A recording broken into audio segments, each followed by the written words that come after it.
Bienvenue à la Cité des Vainqueurs par la foi, également connue sous le nom Église CVF. Notre vision repose sur 1 Jean 5,4 dans les Écritures qui dit que tout ce qui est né de Dieu triomphe du monde, et la victoire qui triomphe du monde, c'est notre foi. Consacré au Seigneur. C'est pourquoi nous prêchons la parole de foi qui transforme le chrétien en vainqueur. Le pasteur Emmanuel Diko Ngwama, enseignant et spécialiste de la parole de foi, est en charge de ce ministère qu'il a fondé en 2014 sur l'instruction du Seigneur. Bien-aimés dans le Seigneur, bonjour. Je suis dans la joie de partager la parole. Alléluia. Est-ce que tu dis à ton voisin que tu as vraiment bien fait d'être là cette année? C'est une phrase que nous disons souvent, mais nous le pensons véritablement. C'est la vérité de la parole de Dieu. Oui, tu as vraiment bien fait d'être là ce matin, toi qui me suis sur les réseaux, toi qui es là aujourd'hui. Le Seigneur a mis une parole dans mon cœur que j'aimerais partager avec toi. Vraiment, dans cette période un peu trouble, mais la parole de Dieu demeure vraie, constante, éprouvée, elle va de l'avant. Amen. Amen. J'aimerais souhaiter une bonne année à tous ceux qui nous suivent, ceux qui sont là. Que la faveur de l'Éternel vous surprenne toute cette année. Amen. Amen. Les choses inattendues de la part du Seigneur rattrapent, poussent vers l'avant au nom de Jésus. Amen. Amen. Nous sommes dans toujours notre thème, j'avais dit, notre thème de l'année. Nous travaillons sur une année académique. On a commencé en septembre, la destinée, mon étoile. On a travaillé dessus pendant 2 ou 3 mois. Nous avons commencé à travailler depuis le mois de décembre sur comment marcher par la foi. Comment marcher par la foi. Et nous étudions le livre de Hébreux chapitre 11 selon ce que la parole de Dieu nous met à cœur, selon ce que le Saint-Esprit nous inspire. Et nous continuons dans cela parce que la foi c'est le style, non pas le style de vie, mais la vie même du chrétien, de l'enfant de Dieu. À 4 reprises, la Bible nous dit que le juste vivra par la foi. Amen, amen. Et donc, les différents personnages que la parole de Dieu égrène et explique dans le chapitre 11 du livre d'Hébreux, c'est le chapitre de la foi, ça nous enseigne d'une manière pratique comment marcher par la foi qui plaît au Seigneur. Amen, amen. Ok, et donc, ce matin, j'aimerais te parler de la foi d'Abraham. Amen, amen. On a eu l'occasion avec Jean Anderson de parler un petit peu d'Abraham et je reviens encore dessus parce que nous sommes dans Hébreux chapitre 11 au verset 17. Hébreux chapitre 11, le verset 17, tu as trouvé avec moi, on va lire dans la version second 21. Si tu as trouvé, est-ce que tu peux dire Amen? Amen. Tu as trouvé, dis Amen bien. Amen. Ok, Hébreux chapitre 11, le verset 17. Sœur Saint-Pierre, nous te suivons. C'est par la foi qu'Abraham a offert Isaac lorsqu'il a été mis à l'épreuve. Oui, il a offert son fils unique en sacrifice, bien qu'il ait reçu les promesses. Ok, je reprends. Le verset 17. Sœur Isabelle, ok. Merci. Vas-y. C'est par la foi qu'Abraham a offert Isaac lorsqu'il a été mis à l'épreuve. Oui, il a offert son fils unique en sacrifice, bien qu'il ait reçu les promesses, et que Dieu lui ait dit, c'est par Isaac qu'une descendance te sera assurée. Il pensait que Dieu était capable même de le ressusciter des morts. C'est pourquoi il a retrouvé son fils par une sorte de résurrection. Amen. Est-ce que tu peux acclamer la parole de Dieu? Acclame bien, plus fort que ça. Yes. Nous célébrons le Seigneur, le Saint-Esprit est là. On sent pas libre dans la présence de Dieu. Amen. Alors ce matin, j'aimerais te parler de la foi d'Abraham. La Bible nous dit, c'est par la foi qu'Abraham a offert Isaac lorsqu'il a été mis à l'épreuve. Le titre de mon message ce matin, c'est le test de la foi. Dis avec moi le test de la foi. Le test de la foi. Laisse-moi te dire une réalité et que tu comprennes cette vérité. Il n'y a pas de marche avec Dieu sans la foi. Il n'y a pas de marche avec Dieu si Dieu ne teste pas ou n'éprouve pas ta foi. Tu me comprends? Il est impossible de marcher avec le Seigneur chrétien né de nouveau, parlant en langue, et une relation personnelle avec Christ sans que Dieu ne teste pas ou n'éprouve pas ta foi. Parce que Dieu ne se contente et ne vit que une relation avec une personne qui a une foi éprouvée. Regarde, quand tu reprends ce même verset, dans la version Parole vivante, rien que le verset 17, ma Bible dit, à l'heure de l'épreuve, dites-moi à l'heure de l'épreuve. Tout chrétien passera à l'heure de l'épreuve. Tous, tout le monde. Tu veux marcher avec Dieu, tu peux prendre la Bible du début à la fin. Tous ceux qui ont marché avec Dieu, tous ceux qui ont accompli des exploits avec Dieu, à un moment ou à un autre, Dieu doit tester ta foi. Alors redéfinissons ensemble ce qu'est la foi. Jésus dit, dans la parole de Dieu, dans Romains chapitre 10, la foi vient de ce que l'on entend. Et ce que l'on entend vient de la parole de Dieu. Et le même Seigneur Jésus dira que les paroles que je vous dis sont esprit et vie. Si la foi vient de ce que tu entends et de la parole de Dieu, et que la parole de Dieu est esprit, ça veut dire que la foi biblique normale, elle est quoi? Esprit. Amen, amen.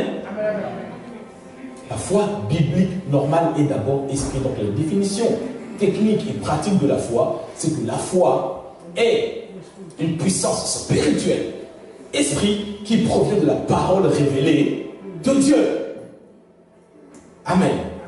Basique, classique, que tout le monde connaît, n'est-ce pas? Mais maintenant, revenons au chapitre 11 de Hébreux. Aujourd'hui, nous sommes dans une période d'apostasie, c'est-à-dire où les croyants abandonnent la voie du Seigneur, où les chrétiens se tournent plus vers la logique et la science et abandonnent la foi. Mais laisse-moi te dire, le Seigneur recherche, Jésus le dit, la Bible l'explique très clairement, Dieu recherche deux types de personnes. Il recherche des adorateurs, pas l'adoration, les adorateurs. Parce qu'un véritable adorateur produira la véritable adoration. On comprend ça? Et il recherche, dans Luc 18, il dit quand le Fils de l'homme, le Fils de Dieu reviendra, est-ce qu'il trouvera la foi?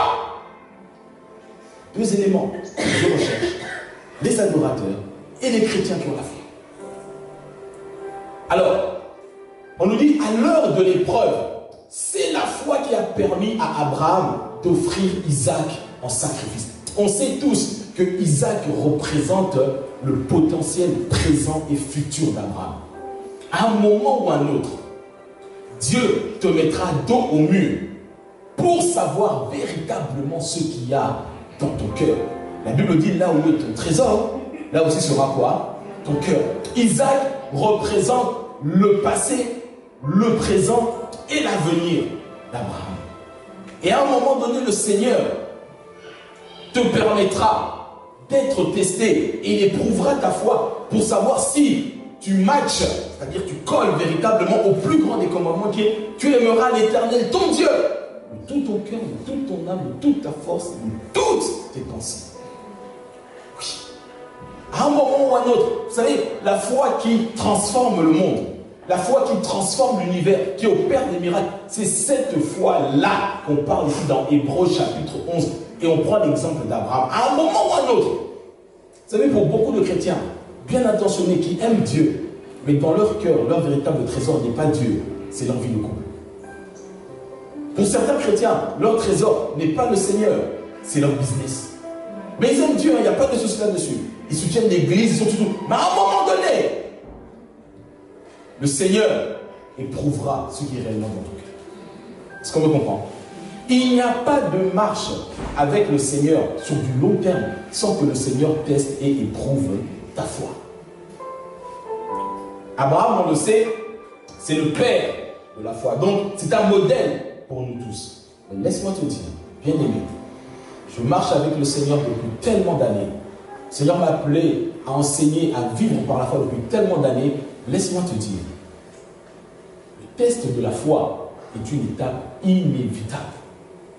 Mon but, c'est de t'apprendre comment valider ce test. Je dis ceci, Dieu ne tente pas, Dieu éprouve. Je répète, Dieu ne tente pas. Tenter, c'est le diable qui le fait. Tenter, c'est pour te faire tomber dans un péché. Mais je vais prendre le temps d'expliquer ces réalités. Amen, amen. Donc, On reprend Hébreux 11, 17. La Bible nous dit, le verset 17, Sœur Saint-Pierre, s'il te plaît, second matin. C'est par la foi qu'Abraham a offert Isaac lorsqu'il a été mis à l'épreuve. Oui, il a offert son fils unique en sacrifice, bien qu'il ait reçu les promesses. Merci. Amen. Ok. Donc, il est évident que tout enfant de Dieu passera par l'étape de l'épreuve. Mais regardez maintenant, revenons un petit peu à Abraham. Lorsque Dieu appelle Abraham, déjà à la fin du chapitre 11 de Genèse, et on l'a vu aussi dans le chapitre 11 ici de Hébreux, Dieu lui dit, quitte ton pays. On va reprendre ça, Genèse 12, verset 1er, dans la version parole de vie. Il y a certaines, écoutez, comprenez-moi bien, je prends le temps d'expliquer. Ici, on nous parle du sacrifice d'Isaac. Nous pratiquons le sacrifice d'Isaac aussi ici à l'église, d'une certaine manière. Mais je veux t'amener d'une manière pratique et technique pour que tu comprennes que, à un moment ou à un autre, Dieu te mettra en face de lui, Isaac et l'autel. Mais on n'arrive pas là n'importe comment. C'est pas parce que tu te convertis aujourd'hui que demain, Dieu va te demander Isaac. C'est le résultat de toute une vie, une marche avec Dieu. Est-ce que quelqu'un me comprend? Et je vais prendre le temps dans ce temps de message, dans cet enseignement, de t'expliquer ces réalités. Je peux le faire en plusieurs cours, mais je vais être assez concis et suis-moi très bien, donc sois concentré. Lorsque Dieu appelle Abraham, dans Genèse chapitre 12, il lui dit une chose très importante. Avant de lui parler de la bénédiction, on est au verset 1er dans la version parole de vie, ça c'est Le Seigneur dit à Abraham, quitte ton pays, ta famille et la maison de ton père. Puis, va dans le pays que je vais te montrer. Est-ce que l'Église est avec moi? Amen, amen. La première chose que le Seigneur nous demande, parce que je parle sur comment marcher par la foi. La première chose que Dieu demande à Abraham, il dit, quitte ton pays. Quitte ta famille et quitte la maison de ton père. D'autres termes, il le déracine avec moi, déraciner. Pour marcher avec Dieu, à un moment donné, que tu le veuilles ou non, on l'a démontré lorsqu'on a étudié la notion de l'âme. L'homme a été créé esprit, mais on lui a formé un corps. Et ce corps-là est dépendant de la terre et de la poussière, n'est-ce pas? Et Dieu lui-même en parle, on le voit aussi dans Ézéchiel, chapitre 16, lorsqu'il parle à Israël, il dit, ton père est de telle origine, ta mère est de telle origine. Ça veut dire que ton origine, ton ascendance a un impact et une influence sur ta vie. Et ici, quand Dieu dit à Abraham, il dit la première chose, quitte ton pays, ça veut dire que chaque terre, chaque territoire a des caractéristiques qui influent et qui dominent sur les gens qui habitent cette terre-là. Ce sont des réalités spirituelles qu'il faut comprendre. Des gens de tel pays, de telle région, ont telle faiblesse, tel mauvais caractère, telle influence. À un moment donné, quand Dieu t'appelle, oui, Dieu aime tout le monde, mais laisse-moi te dire, Dieu tient compte de notre origine et de notre ascendance. Il est le Dieu des généalogies. Il est le Dieu d'Abraham, d'Isaac et de Jacob. Est-ce que l'Église me comprend? Donc, ça veut dire que quand tu veux servir le Seigneur, Dieu tient compte de là où tu as été tiré. Mais il te dit, maintenant que tu veux me servir, détache-toi émotionnellement, spirituellement. Je ne dis pas claquer la porte de la maison de ton père et de partir, c'est-à-dire ne dépends plus spirituellement, émotionnellement de certains liens, de certaines attaches spirituelles. Est-ce que quelqu'un me comprend? Il commence par quitte ton pays. Tu peux être ici en France, mais les habitudes, il y a des Haïtiens que je connais qui sont ici en France, ils vivent et ils mangent haïtiens du premier temps. Bravo. Ils sont ici physiquement, mais ils sont au courant de tout ce qui se passe à Bel Air. Les Congolais, c'est pareil. YouTube, ils regardent tout ce qui se passe à Kinshasa, ils sont ici à Paris. Dégage-toi! Parce que les caractéristiques, les principautés qui dominent les mentalités de ces pays-là continuent à t'influencer, même si tu es ici et que tu portes une belle perruque et une belle cravate. Mais tu n'es pas différent de ceux qui sont à Port-au-Prince ou en Martinique. C'est pas normal. Est-ce que l'Église me comprend? Pour marcher avec le Seigneur, tu dois sortir de là d'abord. C'est comme ça qu'il a appelé Abraham. Ensuite, il a dit, quitte ta famille. Certains traits de caractéristiques, de caractère, de comportement, d'habitude, de faiblesse qui sont dans ta famille, le Seigneur te dit, quitte. D'autres sont encore ici en France, mais souvent, ils rêvent toujours qu'ils sont dans la maison de leur grand-père au bled. Vrai ou faux? C'est pas normal. Tu rêves toujours que tu es dans la maison de ton oncle Albert. Sors de là. Le pays où était Abraham, en Mésopotamie, c'était un pays où on pratiquait l'idolâtrie. Est-ce qu'on me comprend? C'est un pays où on pratiquait l'idolâtrie, la polygamie et toutes ces choses-là. Mais Dieu dit, quitte.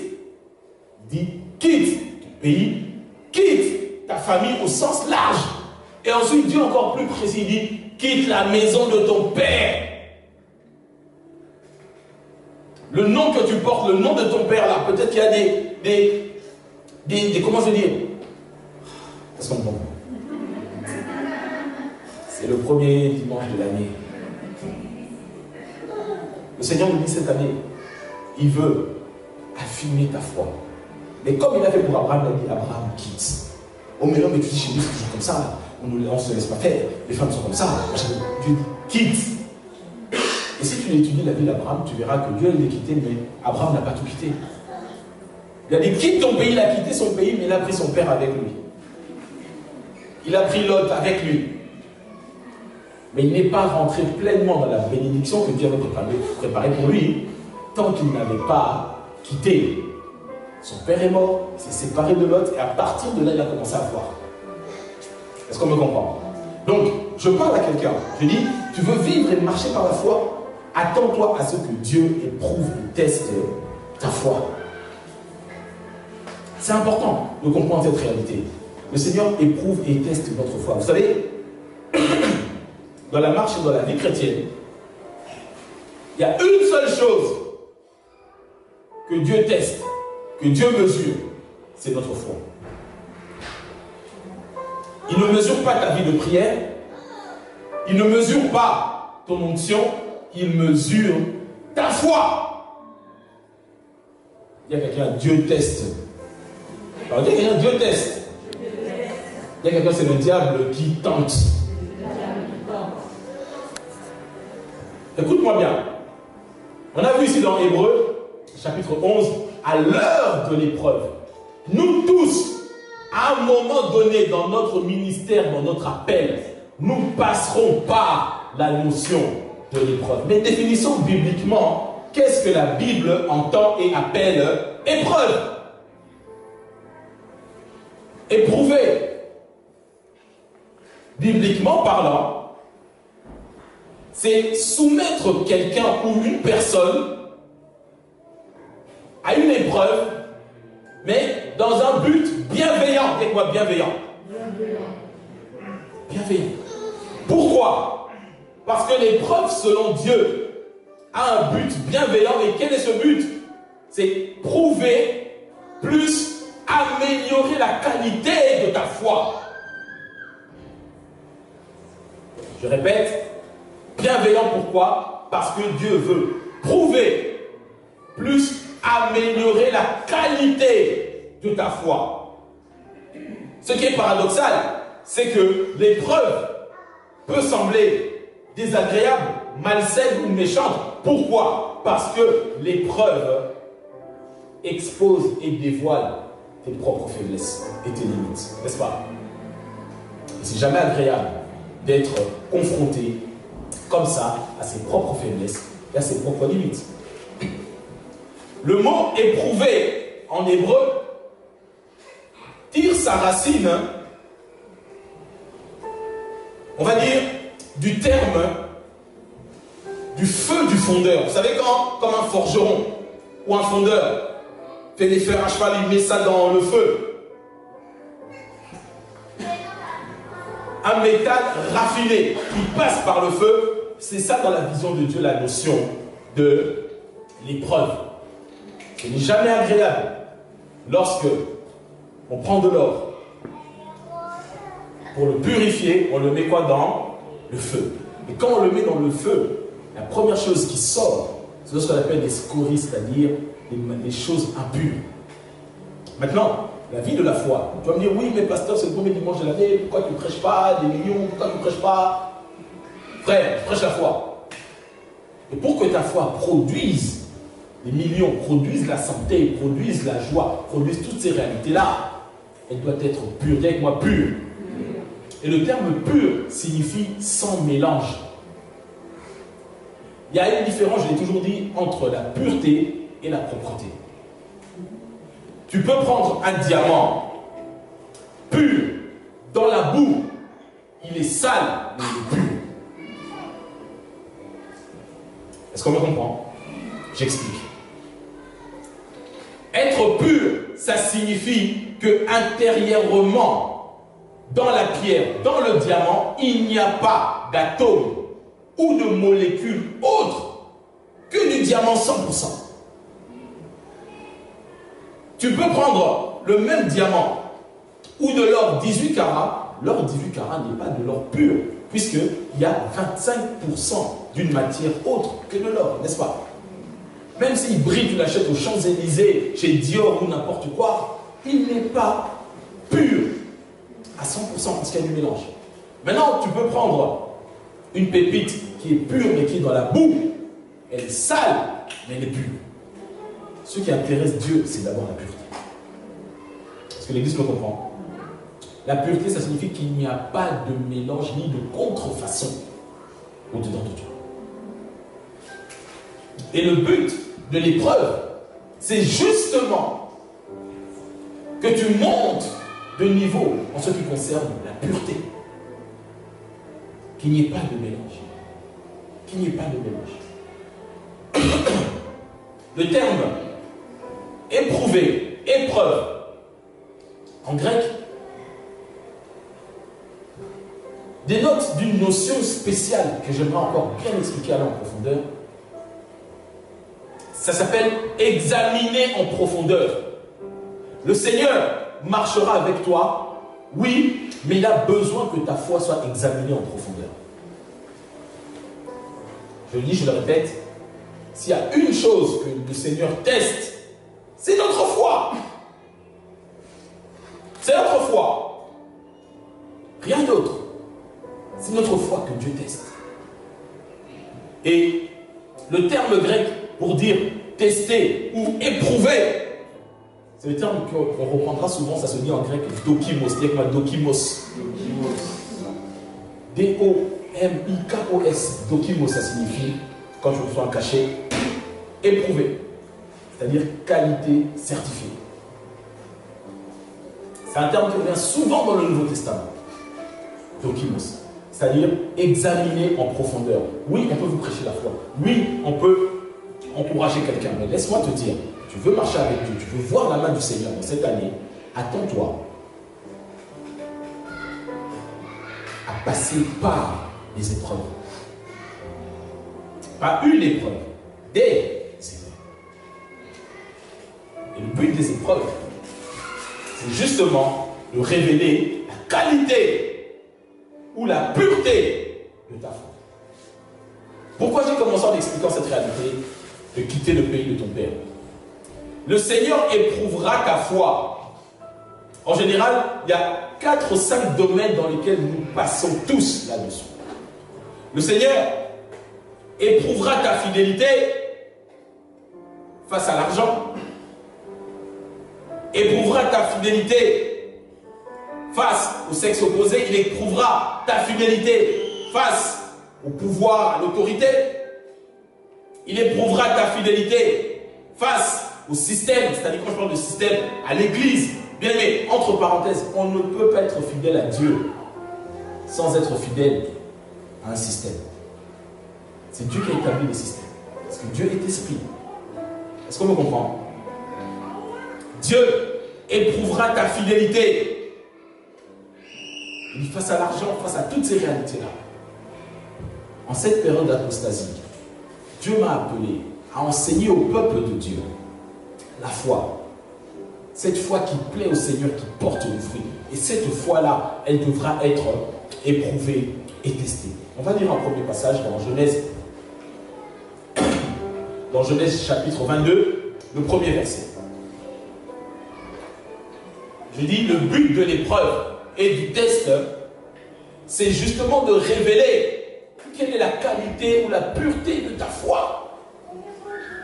Genèse chapitre 22, on va lire dans la version Parole de vie, le premier verset du livre. Après cela, Dieu veut voir si Abraham est toujours prêt à lui obéir. Il l'appelle. Abraham. Abraham répond, oui, je t'écoute. Ça, c'est le chapitre qui va parler d'Isaac et du sacrifice. Mais ici, ce qui m'intéresse, on a vu, on dit, Dieu veut voir. Et en cette année, Dieu veut voir que vaut ta foi. Dieu veut voir que vaut ta foi. Est-ce une foi émotive? Es-tu un chrétien psychique? Es-tu un chrétien charnel? Dieu veut voir ce que vaut ta foi. Il a fait pour Abraham. Il le fera pour chacune et chacun d'entre nous. La fidélité, c'est le test ultime. Tu veux servir Dieu? Il n'y a personne qui a un ministère où Dieu ne l'a pas testé dans le domaine de la fidélité et de la foi. Impossible. Que tu chantes à la chorale, que tu serves à l'accueil, protocole, partout. Impossible. Tu veux servir le Seigneur à un moment ou à un autre. Le Seigneur doit tester et éprouver ta fidélité. On va lire un autre passage. Dans le livre de Exode, chapitre 16, toujours parole de vie, s'il te plaît, Sœur Isabelle, uniquement le verset 4. Le Seigneur dit à Moïse, pour vous, je vais faire pleuvoir de la nourriture du haut du ciel. Chaque jour, les gens sortiront du camp. Ils ramasseront ce qu'il faut pour une journée. Ainsi, je verrai ce que vous valez, et je saurai si vous suivez ma loi, oui ou non. Alors comprends-moi bien, Dieu dit ici, ainsi je vais voir ce que vous valez. 2022, le Seigneur veut voir ce que vaut ta foi. Le Seigneur veut voir, tester, éprouver, affiner. Vous savez, quand le fer passe par le feu du fondeur, d'abord, le feu, très désagréable, te fait sortir de ton confort. Après, il y a le marteau pour donner la forme, n'est-ce pas? Pasteur, vraiment, il fallait prêcher plus agréable ce dimanche matin. Nous voulons des chrétiens victorieux, des chrétiennes victorieuses. Mais l'élément qui triomphe du monde, ce n'est pas tes émotions, ce n'est pas ta psychologie, ce n'est pas tes humeurs. La Bible dit que la victoire qui triomphe du monde, c'est quoi? Qui triomphe du monde, c'est quoi? C'est notre foi. Et cette foi doit être éprouvée et testée. Est-ce que quelqu'un me comprend toujours? Je parle d'Abraham. Il n'a pas amené Abraham du jour au lendemain à sacrifier Isaac. Le test de la foi, c'est le résultat d'un parcours avec Dieu. Mais laisse-moi te dire que nous tous, nous y passerons. Et le Seigneur veut voir quel est ton degré de fidélité et d'engagement. Est-ce que l'Église me comprend toujours? Le Seigneur dit, ainsi, je verrai ce que vous valez. Dieu est omnipotent. Il est omniprésent et il est aussi omniscient. On parle du principe que Dieu sait tout. Mais à ce moment-là, j'ai dit tout à l'heure que lorsque on passe par le test et par l'épreuve, non seulement Dieu veut voir, mais il veut que toi-même tu te rendes compte quel est ton véritable niveau ou degré de foi ou d'engagement. Est-ce qu'on me comprend? Est-ce que l'Église me suit?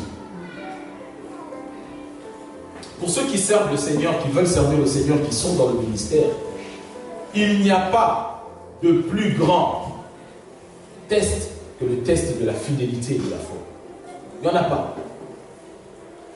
Je prends l'exemple, quand tu prends l'appel de Samuel. Dieu pouvait appeler Samuel par un ange. Vous savez que les anges peuvent apparaître et parler aux hommes, n'est-ce pas? Mais Dieu a choisi la voix de son père spirituel pour appeler Samuel au ministère. Ça, on le sait, donc ce n'est pas mon sujet. Mais ce qui est extraordinaire, quand tu lis la Bible, tu comprendras que le sacerdoce était réservé exclusivement aux Lévites. Est-ce qu'on me suit jusque-là? La tribu de Lévi. Mais regarde bien ta Bible. Tu verras que Samuel n'est pas un lévite. C'est un benjamite. Est-ce qu'on est ensemble? Si Dieu a voulu tester la fidélité de Samuel, pourquoi? Parce que Samuel avait deux coachs. Les deux fils d'Élie, qui étaient des païens convaincus déguisés en chrétiens. N'est-ce pas? Beaucoup d'entre nous diraient, mais non, mais regarde, même les enfants du pasteur, ils se conduisent comme ça, moi je quitte l'église, Dieu n'existe pas, j'en ai marre, n'est-ce pas? Mais Dieu a testé la fidélité de Samuel. Il a regardé comment Samuel allait se comporter avec les coachs et les responsables spirituels qui se conduisaient comme des païens. S'il était francophone, Samuel serait déjà rentré chez sa maman.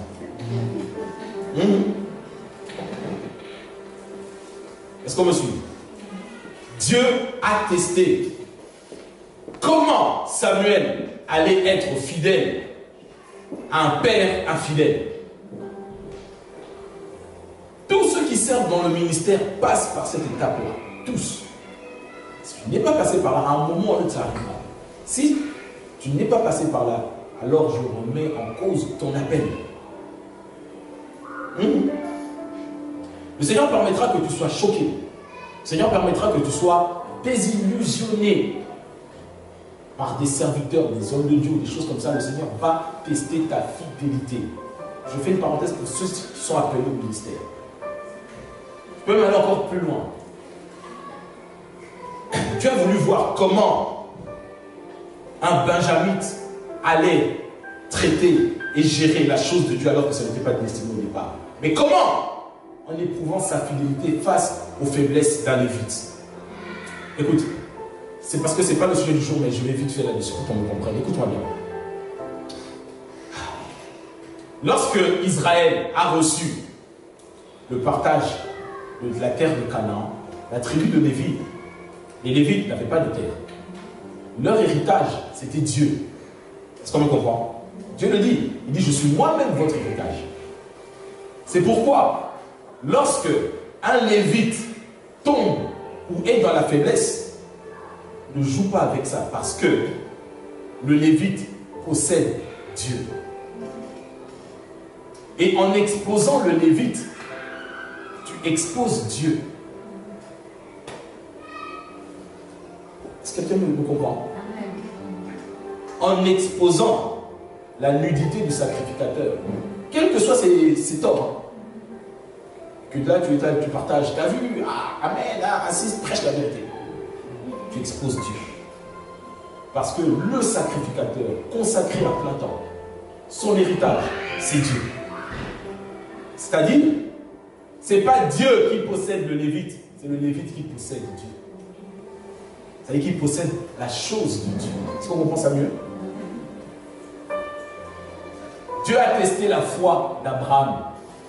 Dieu testera la foi de vous tous qui m'écoutez et qui me suivez ce matin. Et donc, ainsi, dit le Seigneur, je verrai ce que vous valez et je saurai.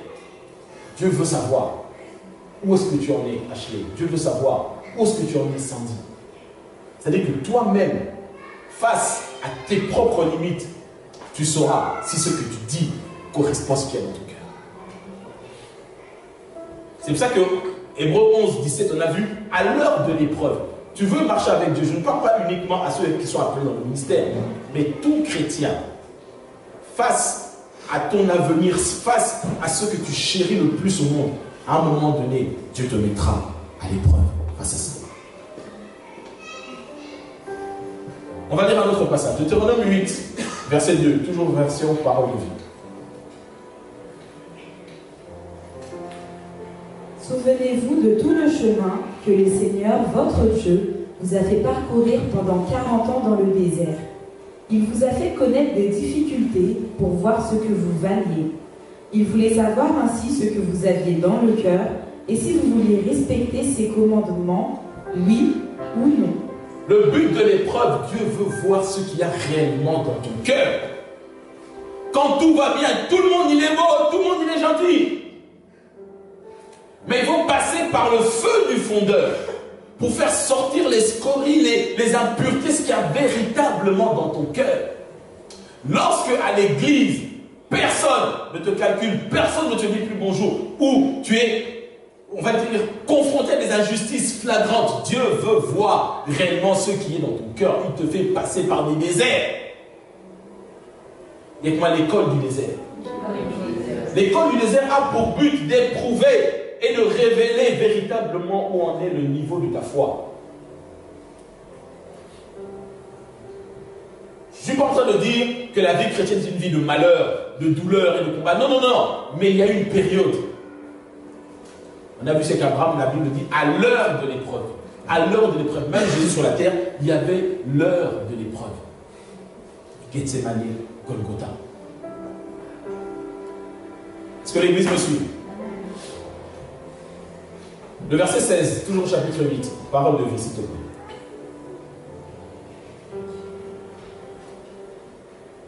Dans ce désert, il vous a donné la manne, une nourriture que vos ancêtres ignoraient. Il vous a fait connaître des difficultés pour voir ce que vous valiez, et finalement pour vous faire du bien. Amen. Bien-aimé, certaines difficultés sont là pour révéler véritablement quel est ton vrai niveau de jeu. Il y a des chrétiens qui prétendent, moi je suis du niveau de la Ligue des Champions. En réalité, tu es un joueur de deuxième division. Amen. On va arrêter là. Comme ça, l'année continuera bien.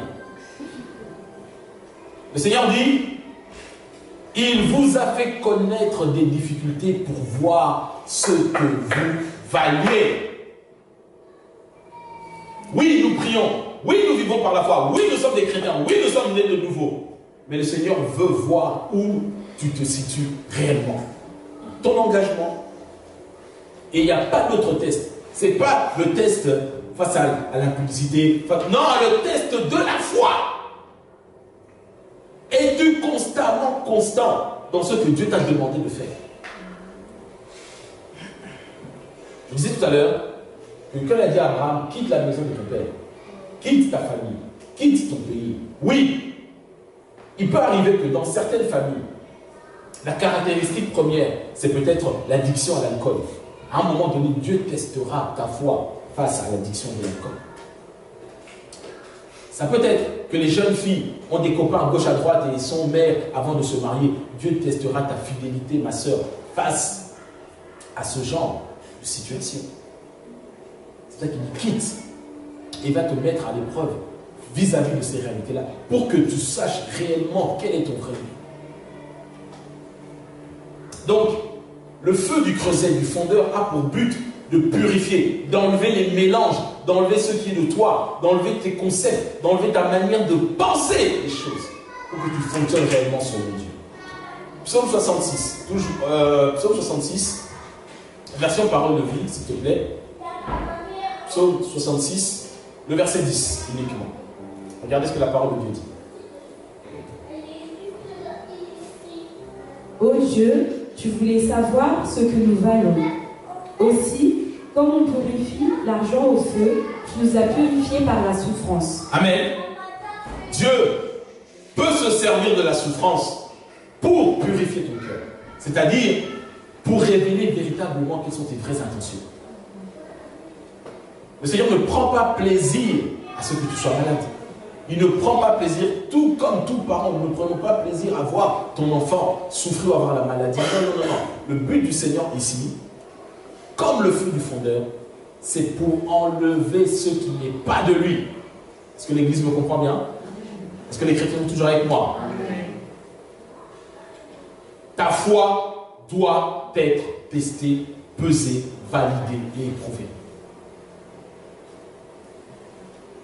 On va lire encore un autre texte. Version parole vivante. 1 Pierre, chapitre 1er, versets 6 à 7. 1 Pierre, chapitre 1er, versets 6 et 7. Dans la version parole vivante. Regardez ce que l'apôtre Pierre dit ici. Allons-y, sœur. Réjouissez-vous à cette pensée, même si actuellement vous êtes dans la tristesse parce que vous devez endurer pendant quelque temps encore diverses épreuves et tentations.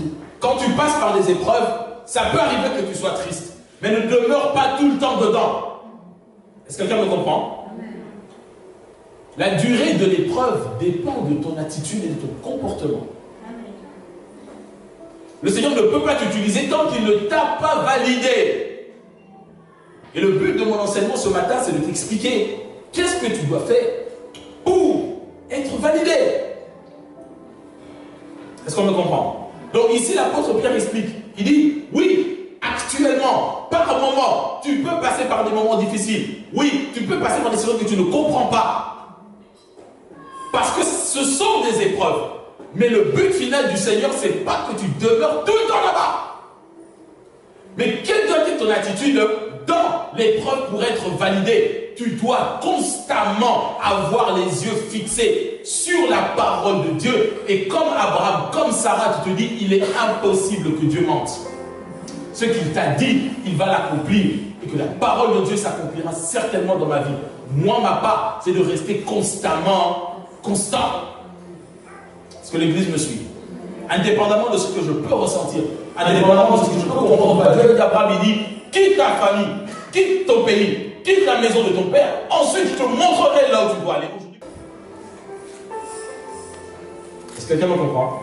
Faire totalement confiance à Dieu, bien que la foi biblique normale n'est pas aveugle. Mais faire confiance totalement au Seigneur, même quand tout est noir. Parce que on a reçu une parole de la part du Seigneur. Est-ce que l'Église me suit toujours? On peut reprendre s'il te plaît, Isabelle. Versets 6 et 7. Réjouissez-vous à cette pensée, même si actuellement vous êtes dans la tristesse parce que vous devez endurer pendant quelque temps encore diverses épreuves et tentations. Il dit vous devez endurer. Il dit quoi? Vous devez, c'est une obligation, un passage obligé. Certaines épreuves, certains moments difficiles. Ta foi, c'est le moteur de ta vie spirituelle. Ta foi doit être testée. Vous devez endurer pendant quelque temps des épreuves qui viennent de Dieu et des tentations, parce que le diable s'incruste toujours dans ces moments. Est-ce qu'on me comprend? Verset suivant, regardez-moi. Elles éprouvent la réalité de votre foi. Les épreuves éprouvent la réalité de ta foi. Dis avec moi, les épreuves éprouvent la réalité de ma foi. Les épreuves éprouvent la réalité de ma foi. Retiens ça, toi qui passes par des moments difficiles. Retiens ça, toi qui passes par des moments compliqués. Le but des épreuves, c'est de démontrer en quoi et en quelle matière est constituée ta foi. Si sur quoi tu crois, ce sont des émotions, c'est une adhésion intellectuelle, c'est un courant de pensée, c'est un sentiment, une émotion parce que tu te sens bien, parce qu'il y a ta famille, parce qu'il y a tout cela, c'est pas la foi, ça, frère. Ça, c'est pas la foi, c'est de la sympathie. Est-ce qu'on me comprend? Elles éprouvent la réalité de votre foi et on augmente la valeur. C'est-à-dire qu'il y a différentes valeurs de foi, comme il y a différents prix de chaussures dans les magasins. C'est pour ça que la Bible parlera des vases d'usage commun et des vases d'honneur. Je déclare ce matin que ta foi devient un vase d'honneur au nom de Jésus. Je répète, ta foi devient un vase d'honneur au nom de Jésus. Pour que tu deviennes un vase d'honneur, il y a des pierres précieuses dedans, tu dois passer par le feu. Le Seigneur doit valider, tester. Dokimos, ta foi. Mettre le cachet. Est-ce que quelqu'un me comprend? Ok. Quelle est et quelle doit être notre attitude, la clé, comme pour Abraham, dans les épreuves, pour être validé par Dieu? La réponse, le Saint-Esprit nous donne dans Romains chapitre 5, dans la version parole vivante. Romains chapitre 5, le verset 3 et les deux suivants, s'il te plaît. Romains chapitre 5, verset 3 et les suivants. Je parle ici encore, remarquez, je n'ai pas encore touché la notion d'Isaac. J'explique pourquoi Dieu en est arrivé là avec Abraham, parce qu'il a besoin de peser, de sous-peser, de tester, faire un crash test de ta foi, savoir où tu en es. Regardez bien ce que la Bible nous dit. Verset 3, parole vivante. Mais il y a plus. Dès maintenant, nous pouvons être remplis de joie au milieu des épreuves. Tu dois être comment? Alors, dis-le bien, être comment? Rempli de joie. Être comment? Rempli de joie. Bibliquement parlant, la joie n'est pas une émotion. La joie provient de ce que tu sais. Et ce que tu sais provient de la parole du Seigneur. Quand Dieu dit que le pauvre dise je suis riche, indépendamment de ce que je peux traverser, financièrement, je ne me fais pas de soucis. Parce que je sais que Dieu pourvoit. Au milieu de mes épreuves, je suis dans la joie. Mais combien de chrétiens ne viennent pas à l'église et disent j'ai plus d'argent? Est-ce que la foi ça fonctionne? Est-ce qu'on me comprend? La Bible dit au milieu des épreuves. C'est comme la paix shalom de Dieu. La paix shalom de Dieu, ça ne signifie pas absence de combat ou de difficulté, mais ça signifie la paix au milieu de la tempête. Et notre joie, c'est la joie au milieu des épreuves. Donc il y a plus. Dès maintenant, il y a quelqu'un, dès maintenant. Dès maintenant. Ah oui, dès maintenant là, le premier dimanche de l'année, dès maintenant, sois rempli de joie au milieu des épreuves et des souffrances. Il n'y a pas d'épreuve s'il n'y a pas de souffrance. L'église me suit?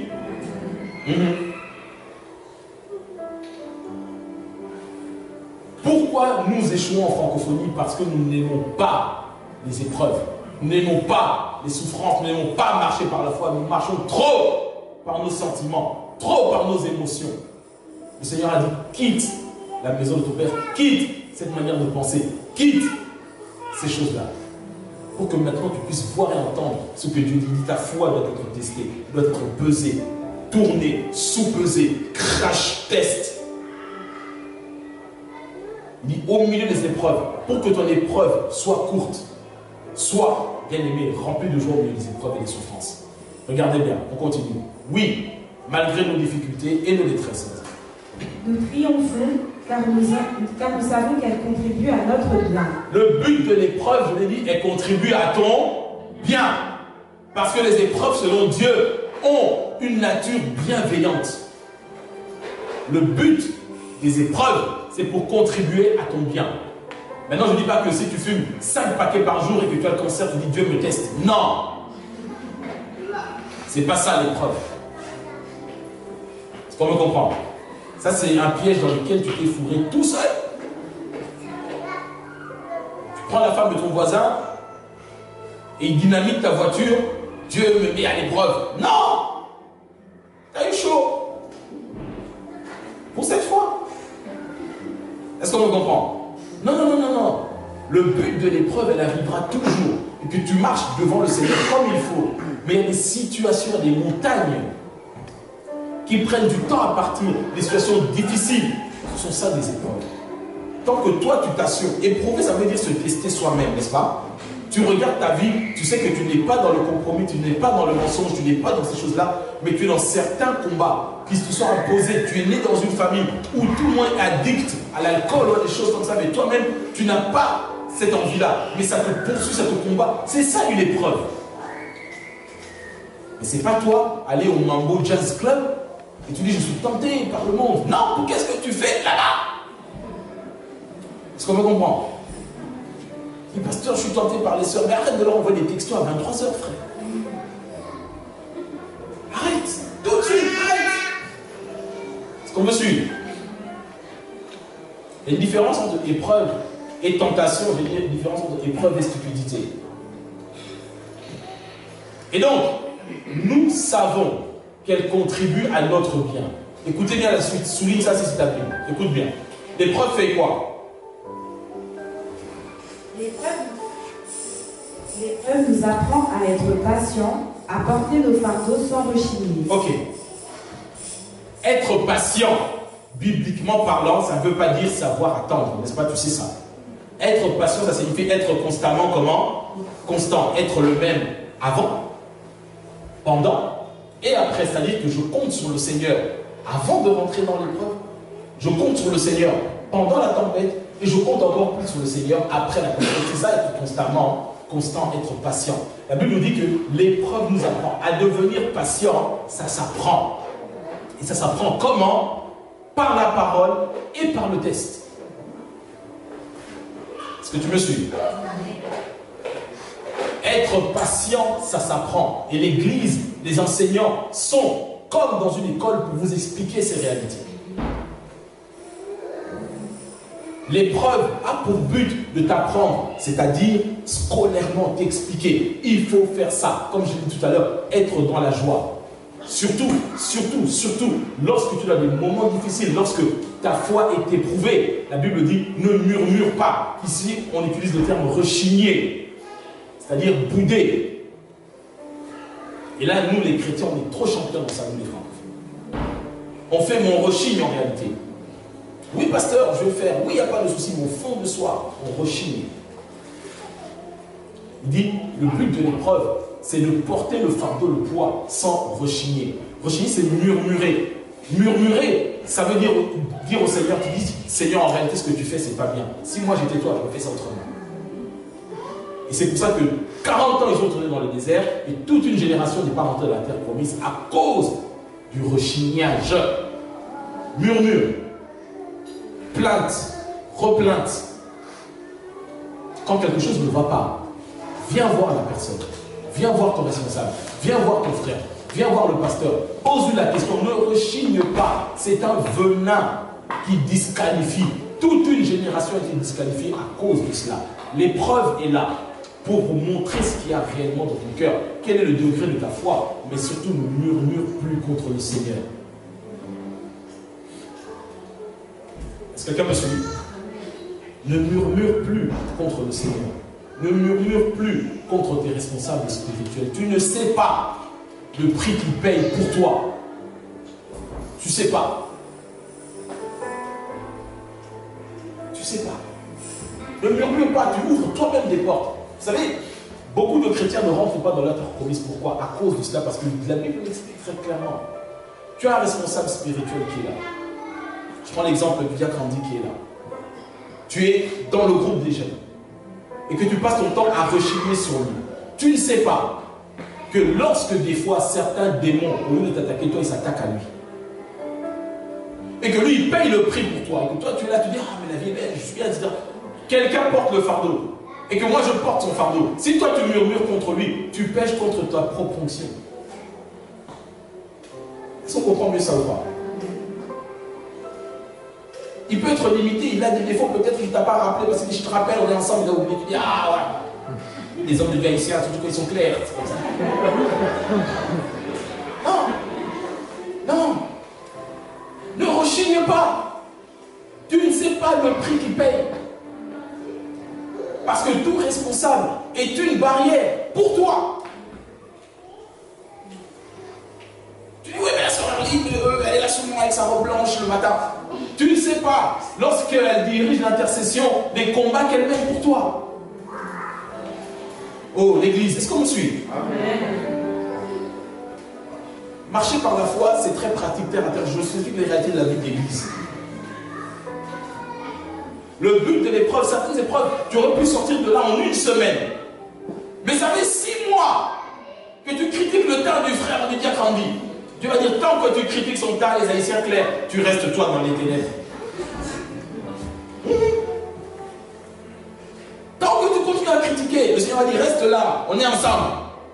Laisse-moi te dire, lui il est éternel, pas toi. Est-ce qu'on me comprend? C'est pour ça que toute une génération a été écartée. Le but de l'épreuve, elle contribue à ton bien et te permet de porter tes fardeaux sans rechigner. On continue, chers amis, on est à rechigner. Verset combien? Maintenant, verset 4. Écoute bien. La patience nous affermit et développe notre force de caractère. Elle nous aide à faire toujours davantage confiance à Dieu. Ok. La patience affermie. Qu'est-ce que la patience affermie? Ça veut dire rendre plus fort, plus stable, plus solide la force de caractère. Amen, amen. C'est-à-dire ta capacité à servir Dieu. Ça s'apprend. Et ça, c'est le but des épreuves. Chrétien, ne fuis pas les épreuves. Ne fuis pas les situations difficiles. Ne fuis pas. Mais te dire, dans cette situation, qu'est-ce que le Seigneur attend de moi? Quelle doit être mon attitude en tant qu'enfant de Dieu? Et ça s'apprend. Si tu es dépassé, tu ne sais pas, tu viens me voir, tu viens voir tes responsables. Pasteur, tiens, je ne sais pas comment faire. Dans le suivi, tu expliques. Mais si tu caches des choses, c'est comme quand tu vas voir ton médecin, tu caches certains symptômes. Est-ce que l'Église me comprend toujours? Donc la patience rend plus solide ta force de caractère. Force de caractère, c'est le fruit de l'esprit. N'est-ce pas? C'est le fruit de l'esprit, ça que Dieu recherche, le fruit. Et elle nous aide à faire toujours davantage confiance à Dieu, c'est-à-dire c'est la foi. La patience rend solide, affermit et développe ta foi. Écoute bien la suite. Elle nous aide à faire. Elle nous aide à faire toujours davantage confiance à Dieu.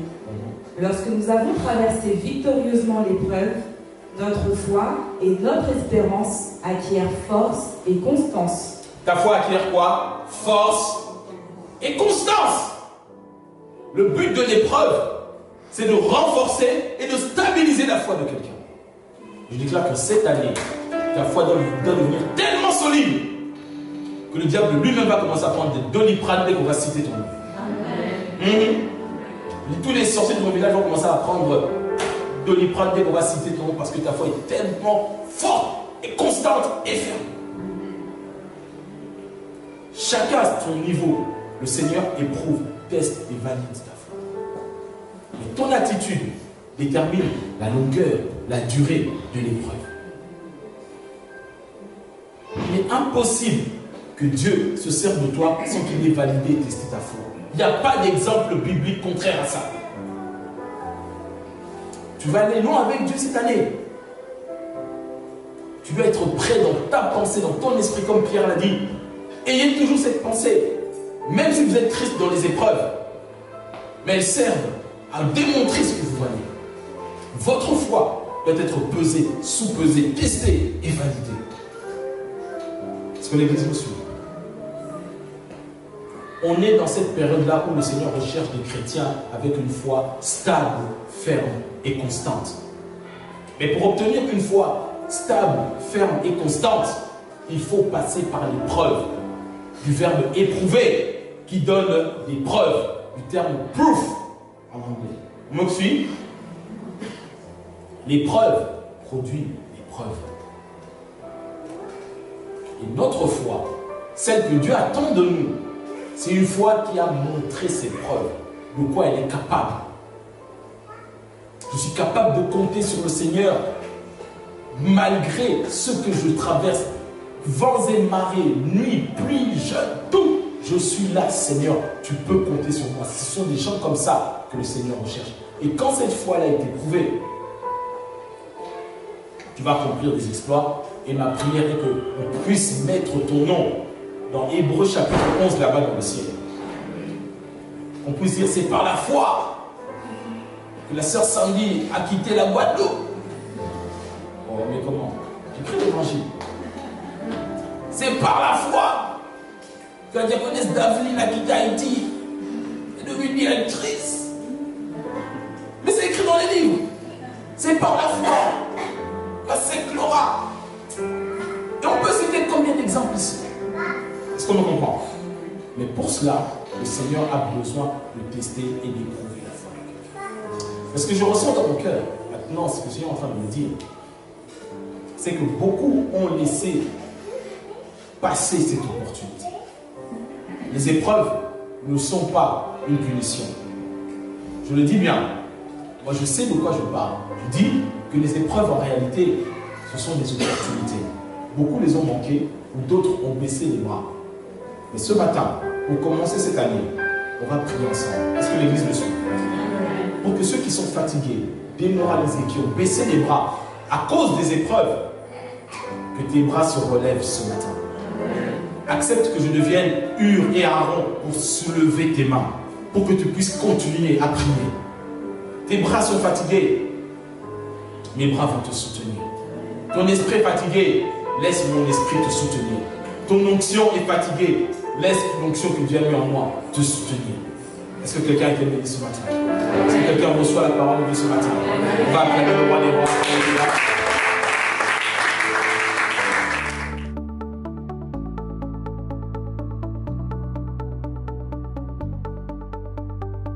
Bienvenue à la Cité des vainqueurs par la foi, également connue sous le nom Église CVF. Notre vision repose sur 1 Jean 5,4 dans les Écritures qui dit que tout ce qui est né de Dieu triomphe du monde, et la victoire qui triomphe du monde, c'est notre foi. Consacré au Seigneur. C'est pourquoi nous prêchons la parole de foi qui transforme le chrétien en vainqueur.